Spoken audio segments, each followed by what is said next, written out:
Bonjour à tous et bienvenue sur les Chroniques du Blindage. Aujourd'hui, nouvelle revue de boîte avec un Panther de chez Meng, la nouveauté. Là, voici le Panther OFG Early avec le système de défense aérien, principalement des plaques de blindage supplémentaires. On est sur le Panther OFG, donc les pots d'échappement différents, ainsi de suite. Meng nous dit qu'il y a donc le système de défense anti-aérienne, que les textures, on a des textures réalistes de fonderie, on peut laisser ouvrir les portes et trappes ouvertes, on a des pièces en plastique, on peut avoir un système d'upgrade avec la référence mentionnée ici, on a de la photodécoupe, on a une antenne de commandement et on a 4 versions de camouflage. On voit directement la notice de montage. La notice de montage, un format un peu petit, mais je trouve pas mal. On a un peu plus petit que l'habitude. L'image qui représente le box art, l'édition c'est en catégorie T-Rex, puisque Meng a choisi des noms de dinosaures entre autres. On a l'échelle 1/35e. La première page, on a donc toutes les outils de recommandation et en même temps un petit peu de publicité pour leur matériel. Les 4 versions disponibles référées avec les lettres A, B, C, D. Suivant dans le montage, il y aura sans doute quelques petites différences, donc il précise directement lors du premier assemblage de faire attention avec la numérotation des pièces. Donc ici, on a déjà avec des petites différences avec les décorations. On assemble les galets, poulies tendeurs, ainsi de suite. La caisse en plusieurs éléments avec les renforts, quelques petits trous à percer. Ensuite, on vient mettre l'arrière de la caisse, divers trappes sur le dessous. Même chose, il faudra percer suivant la décoration que vous allez choisir de faire. On installe les bras de suspension. C'est pas une suspension mobile, mais les bras peuvent tout simplement être légèrement modifiés pour pouvoir s'adapter au terrain si vous voulez le mettre en situation. Ici, on a la caisse supérieure. C'est un peu Personnellement, je n'ai jamais vu ça sur un autre kit en dehors de la série des Panthères de Meng. On a une structure, on va dire une ossature sur laquelle on vient positionner tous les blindages. Ça leur a permis de faire une super, on va dire une ossature et de démultiplier les kits avec des blindages, donc principalement pour le Yak Panther et ainsi de suite. Les systèmes pour la mitrailleuse avant, le système de ventilation pour ne pas avoir des trous béants en dessous des grilles, les systèmes de ventilation proprement à parler vraiment pour cette version du char, toutes les trappes qui peuvent être restées ouvertes ou fermées, toutes les manies, système de fermeture qui est à venir à poser, donc ça peut laisser pléthore de positions pour la mise en situation. Les différentes antennes, suivant aussi la décoration, la trappe du capot moteur, et on vient assembler le dessous de caisse et le dessus directement en étape numéro 9, et on a déjà un beau bloc de plastique, je dirais, pour pouvoir venir travailler dessus. Ensuite, on vient travailler un petit peu sur la plage arrière, je dirais les garde-boue, mais c'est plutôt le soubassement de la superstructure inférieure pour en blindage. On vient fabriquer le cric, le positionnement du cric et l'installation des galets poulies de retour. Les coffres qui sont particuliers à cette version, on pourra les laisser ouverts, même si voilà, le plastique manquera légèrement de finesse sur son épaisseur si vous voulez les laisser ouverts. Même chose, différentes options. Les pots d'échappement, Également, pour la version décoration A, B ou C, c'est des pots d'échappement qui sont totalement différents. On vient assembler un de ces 4 modèles, le système d'éclairage arrière, avec les annotations couleurs, donc il faudra peut-être revenir un petit peu en arrière dans le plan de montage par la suite. Les chenilles sont donc en maillon individuel. Les pièces F25, si je ne me trompe pas, c'est des petits patins d'accroche supplémentaires pour milieu de glace ou neige, à voir suivant la situation, à mettre ou pas. Ensuite, on se concentre sur le poste de mitrailleuse avant, avec la petite chaînette, hein, si vous voulez laisser le petit capot fermé, le phare, le système du maintien de canon, et on commence avec les attaches du lot de bord.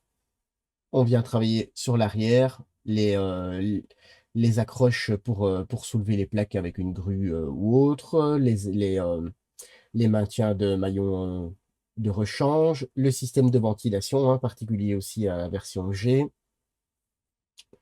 avec le détaillage des plaques d'ouverture en photodécoupe, même chose.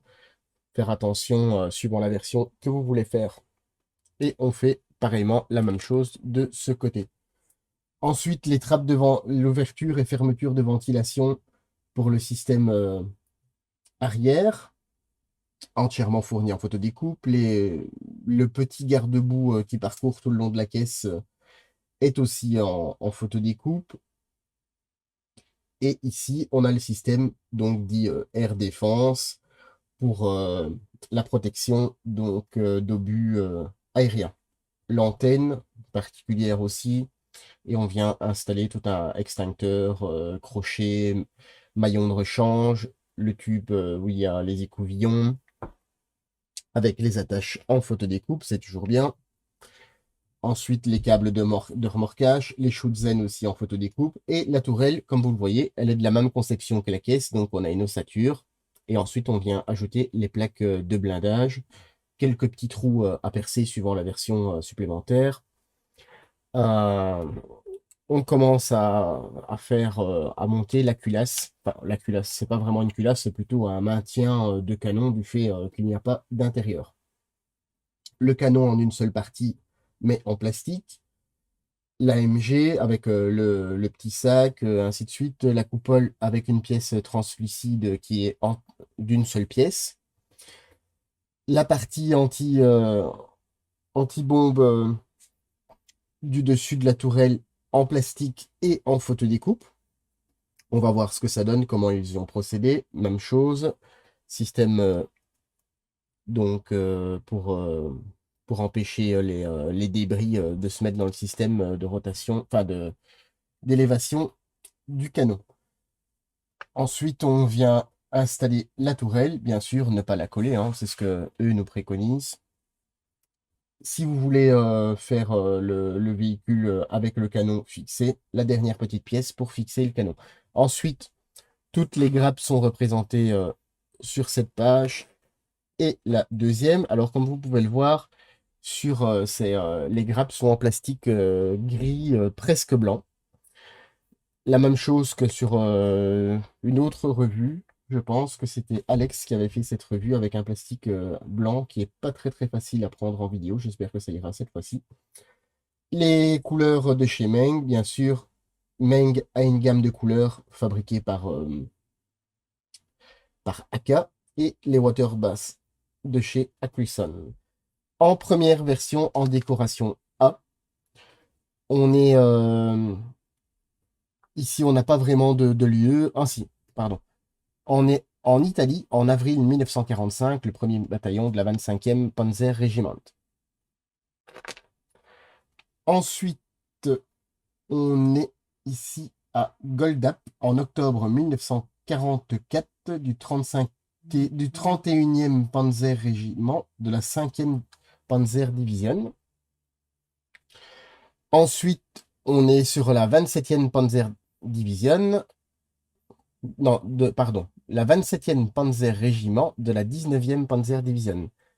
À Warszawa en 1944, en septembre.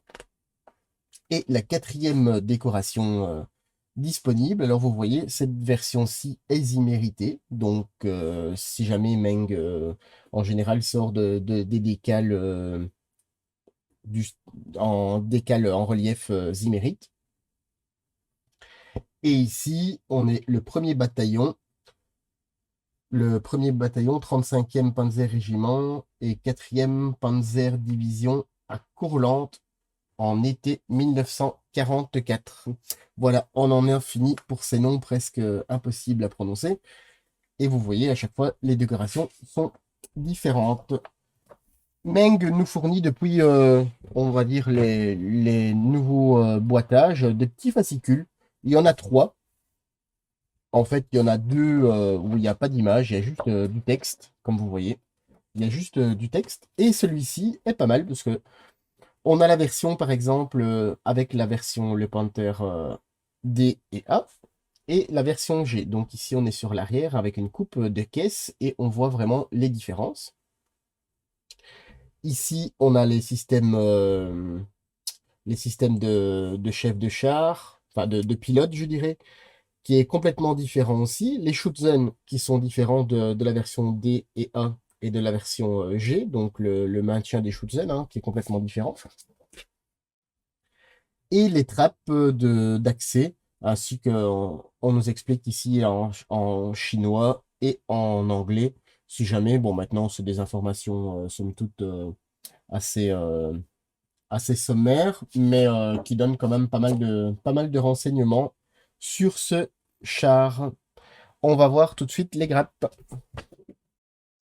Sur cette première grappe, on a la structure de la tourelle, les panneaux de blindage, le dessus de tourelle, le dessous, deux mantelets différents, la MG, tourelle haute chef de char, le canon en une seule pièce. Ici, on a des parties du bloc de transmission, non, pardon, du côté de tourelle, et ainsi que divers petites trappes, l'embryon de culasse, et on va voir ça de plus près.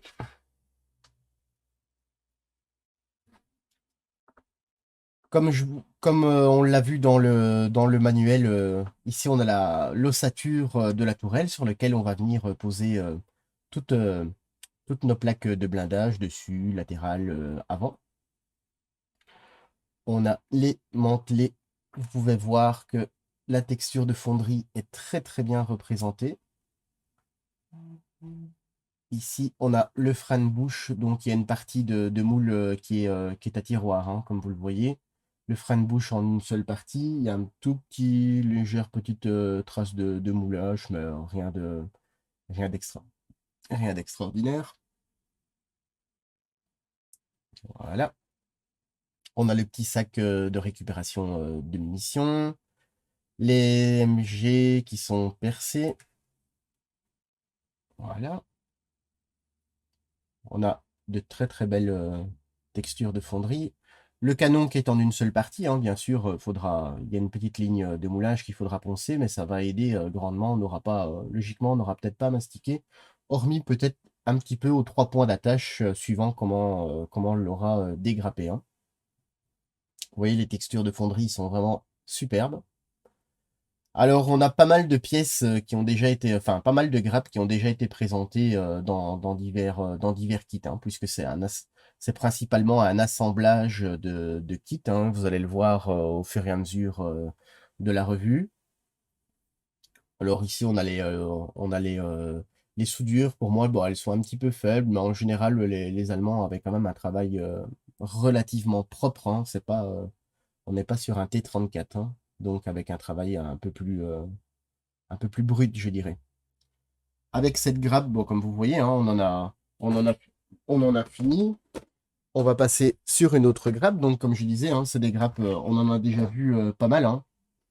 On a le dessous de caisse, les, euh, les côtés latéraux, le tube pour les écouvillons, les renforts, les blocs de transmission, les bouts des élinques et divers petits accessoires du lot de bord. Alors, comme vous allez le voir, je ne sais pas si c'est celle-ci ou les autres, parce que vous allez voir, le kit est quand même, j'ai même moi été assez impressionné par la quantité de pièces que Meng nous fournit en plus.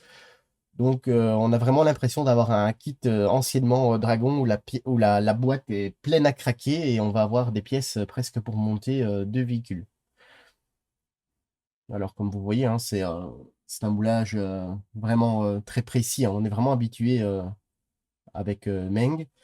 Pour ma part, je trouve le plastique, bon déjà, pas facile à prendre en vidéo ni en photo du fait qu'il est blanc. Maintenant, c'est pas mal si jamais on a un peu de masticage à faire, notre mastic, on va voir où on le met, où il en reste pour le ponçage.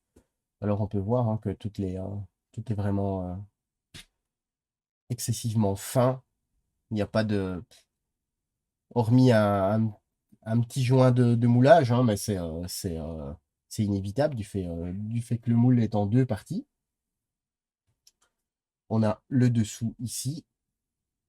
Alors, ce que je disais, le plastique me paraît un peu plus dur que le plastique jaunâtre que Meng avait avant.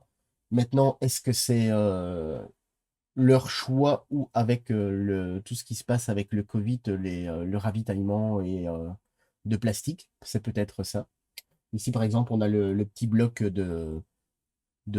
pour venir poser le cric qui est complètement lisse, donc à venir faire des petites stries pour reproduire un petit peu le métal. Bon, sinon, vous voyez, c'est un kit où il y aura pas grand chose à faire. Troisième grappe, donc comme je le disais, on a encore ici une partie latérale, hein. Une partie latérale, des renforts, la partie avant, la partie du dessus. Et quand on regarde les numéros, ici c'est le 0,52. Ici, on est vraiment une grappe spécifique à cette boîte. Oui, que je sais pas si on va voir. Les soudures sont présentes, hein, elles sont légères hein, maintenant. Mais c'est quand même, je ne sais pas si on l'entend, le relief est quand même présent, hein. Maintenant, comme je disais, le plastique blanc n'aide pas facilement à se rendre compte forcément de tous les détails. Toutes les petites pièces sont vraiment très belles. On a les parties latérales du blindage, hein, vous voyez, au niveau même de la découpe, c'est bien fait. Les trappes aussi spécifiques. On a la partie avant avec les belles soudures qui sont faites aussi bien horizontales que verticales sur les côtés, hein, vous voyez. Enfin, horizontales sur les côtés et verticales sur le milieu. Le système de maintien de canon, hein, ouvert ou fermé, avec le canon attaché ou pas.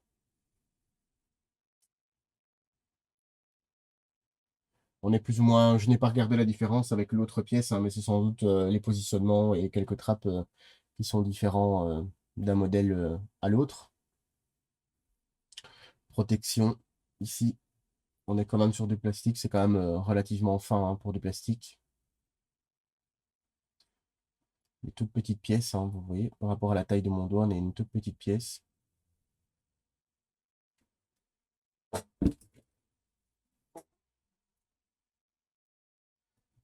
Cette grappe-ci, comme vous pouvez le voir, 0,47, c'est une grappe qui est reprise du Yak Panther, bien évidemment, du fait qu'on a les blindages latéraux. Bon, on peut faire un petit tour, mais ça sera des pièces pour la boîte à Rabio. Et je n'ai pas regardé précisément Non, de toute façon, je ne sais pas regarder puisque sur le manuel, si vous vous en souvenez, ce n'est pas marqué en rouge les pièces qu'on ne doit pas utiliser. Ici, on a une trappe arrière, une trappe ici qu'on n'utilisera pas. On a presque la plaque, on a presque l'entièreté de la casemate du Yak Panther, hein. Il y a peut-être moyen de s'amuser. On a le système de ventilation, hein. Je pense que c'est principalement pour ça, pour quelques galets et autres. On a les trappes ici. Je ne sais pas pourquoi elles sont moulées en contraire sens. Mais c'est très joli, hein. Ici, les grappes contenant les patins de anti-glisse et les galets, les bras de suspension. Je vais la mettre à l'endroit. Les bras de suspension, pot d'échappement. encore un renfort, à voir si c'est à utiliser dans ce kit ou les autres. Ici, on est encore sur du 0,35, hein, donc c'est une grappe reprise d'un autre kit déjà sorti. On a ce qui va être en dessous des grilles, hein, même si on ne le verra pas grand-chose, mais c'est toujours sympa de les avoir.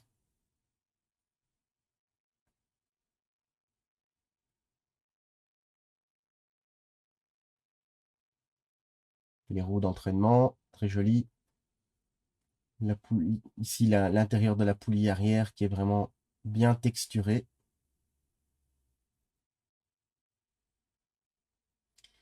Ici, on a différents. Alors, c'est une toute petite pièce, hein, c'est vraiment c'est l'axe des patins de rechange. Et les roues, comme vous voyez, c'est très beau. Alors, bien sûr, il y a, je ne l'ai pas encore dit, mais il n'y a pas de flash, il n'y a pas de retrassure, les bavures, il n'y en a quasi pas. Les roues, elles sont si belles d'un côté que de l'autre, elles sont si bien détaillées d'un côté que de l'autre. Aucune pastille d'éjection sur aucune des pièces visibles. Voilà, j'arrivais pas à attraper la grappe. Il y a quand même pas mal de pièces. Ici, on a une partie arrière, les coffres, la partie du blindage inférieur avec les garde-boue directement intégrés, les pots d'échappement tardifs, le maintien des maillons de rechange, l'ossature, où on va venir appliquer les différents blindages, avant, arrière, latéraux, les supports d'échappement. Alors vous voyez, il y en a quand même, au niveau des échappements, il y a vraiment de quoi faire, même si vous faites qu'une seule version, il y en a d'office encore 3 autres, hein. Alors, on a la plage arrière, hein, qui est vraiment très belle. Alors, je n'ai pas regardé, on est sur du 0,39, donc c'est une grappe qui avait déjà été éditée. Et je pense qu'elle avait été éditée dans une des premières versions, et c'était en plastique rougeâtre, si je ne me trompe pas.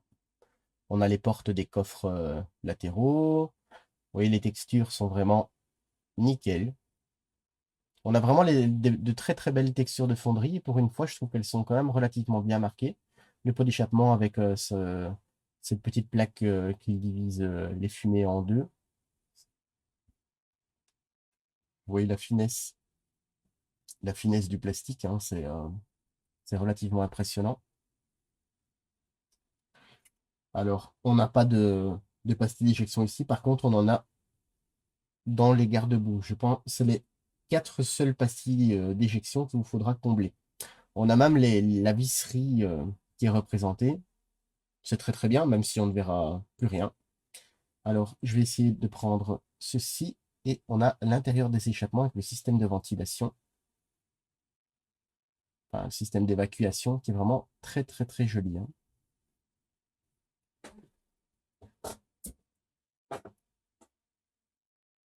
Ensuite, on a les chenilles en maillon individuel avec les dents de guide individuelles aussi. On a 3 grappes identiques. On est en 0,35. Donc, c'est aussi une grappe qui a été éditée. Alors, on voit pas de... Il n'y a pas de pastille d'éjection. Par contre, elle est tenue par 3 côtés, hein. Il y aura un petit peu de boulot. Les dents de guide sont séparées, ajourées, hein, bien évidemment, hein. Dans cette gamme de qualité, on ne peut pas en demander moins, façon de parler. Oui, c'est très beau. Alors, on a encore quelques petites attaches, hein, de maintien ici et là sur cette grappe. La dernière grappe de plastique blanc, qui est une grappe nouvellement éditée avec les coffres arrière, encore d'autres systèmes d'échappement, l'antenne, la plaque, une plaque de défense anti-aérien, la plaque supérieure. On a cette petite pièce-ci qui permet de mettre le canon en mode repos, hein, je dirais. Le maintien de l'antenne. Et on va voir ça de plus près. Alors, directement, vous voyez le maintien de l'antenne. J'espère que vous voyez. Et alors, sur son en base, vous voyez il y a déjà en fait l'effet de, il y a déjà le cordon de soudure qui est fait. Donc quand vous allez venir encoller la pièce, le cordon de soudure est déjà fait. Donc c'est vraiment, vous voyez, par rapport à mon doigt, c'est tout petit et à l'œil nu, c'est presque imperceptible. Alors les coffres arrière hein, qui sont spécifiques à une des versions proposées, différentes petites pièces. On a ici les plaques du système anti-aérien qui vient se mettre sur les systèmes de ventilation arrière. Alors, il y a 4 pastilles d'éjection, elles sont en relief, elles ne sont pas comblées, mais à poncer. Elles sont biseautées, je ne sais pas si vous voyez. C'est biseauté pour donner l'illusion d'un plastique beaucoup plus fin, donc il est plus épais au centre. Le système d'échappement qui est en plusieurs parties à voir, puisque je pense qu'il y a une soudure en fait en plein milieu. Donc la découpe est peut-être pas anodine, façon de parler. Même chose hein, sur son système d'échappement, où la pièce vient s'en coller, il y a un cordon de soudure. Je les ai déjà montés en résine, c'est pour ça que je sais qu'il y a un cordon de soudure. Et la dernière petite grappe en partie transparente, on a le... Donc pour le tourello, hein, la pièce unique en cristal, tous les épiscopes. Ici, on a encore des épiscopes et on a divers lentilles. Et je ne sais pas si Meng a déjà produit une version avec système infrarouge ou pas. Je ne me rappelle plus. Et si jamais ils ne l'ont pas encore fait, ça nous donne un indice qu'ils vont le faire, du fait qu'on a déjà les lentilles du système IR.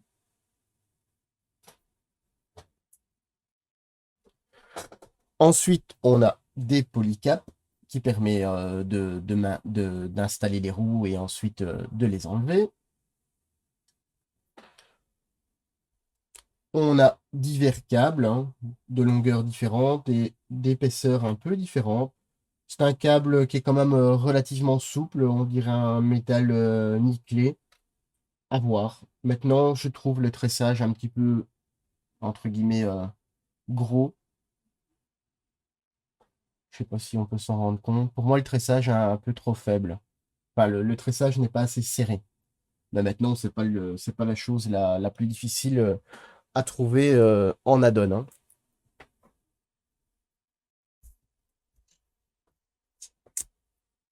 Au niveau des plaques de photodécoupe, on est quand même relativement bien servi dans ce kit. Ici, c'est une planche de photodécoupe euh, nouvellement éditée, hein. On le voit, Early Elite avec le système de défense. On a les garde-boue, le système de grilles ouvert ou fermé, hein, suivant si vous voulez les laisser ouvertes ou fermées, toutes les grilles, les petites chaînes, l'antenne de commandement, le système de ventilation qui permet les trappes séparées, donc qui nous permet de les avoir ouvertes ou fermées.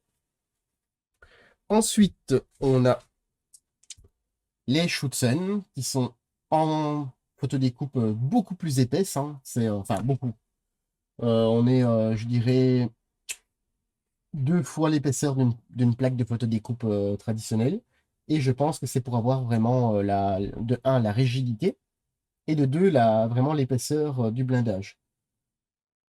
Rien de particulier, puisque c'est une plaque de photodécoupe qu'on a déjà l'habitude de voir dans le. Par exemple, ici, elle est destinée à l'origine au Yak Panther, hein. C'est quand la recette est belle, quand la recette est bonne, on ne va pas la changer. Et une nouvelle plaque de photodécoupe. Ici, une plaque spécialement pour ce kit, avec la plaque de blindage au-dessus de la tourelle, mais inférieure, du fait qu'il y en a deux, hein. Et ici, 2 petites plaques supplémentaires. Vous voyez, elle sera venir à courber. Et en photodécoupe, on en a fini. Pour ce qui est des décorations, on a une petite planche de décalque. Maintenant, il n'en faut pas plus, hein. On a 2 très beaux marquages. Alors, il n'y a pas de bavure, c'est bien imprimé. Le petit logo, alors je ne saurais pas dire exactement ce que c'est, hein. On dirait Peut-être un chien ou un loup. Peut-être que si certaines personnes ont la réponse, n'hésitez pas à les mettre dans les commentaires. Alors j'espère que cette revue... Pardon, vous voyez, ça... Je suis exténué à vous présenter toutes ces grappes. C'est vrai que c'est relativement rare à avoir autant de grappes sur un char connu, hein, au 35e. Toujours de la même veine, hein, avec du Meng, on n'est pas forcément déçu, hein, tant par la qualité que la finesse. C'est vraiment pour moi une très très très bonne marque. Alors je tenais à remercier Meng et Domino de nous avoir envoyé cet échantillon, hein, comme vous avez l'habitude, on remercie toujours notre partenaire, mais c'est la moindre des choses, hein. Et bien sûr, bah, on vous remercie vous aussi de nous regarder. J'espère que cette revue de boîte vous aura plu et sur ce, je vous dis à très bientôt sur les Chroniques du blindage.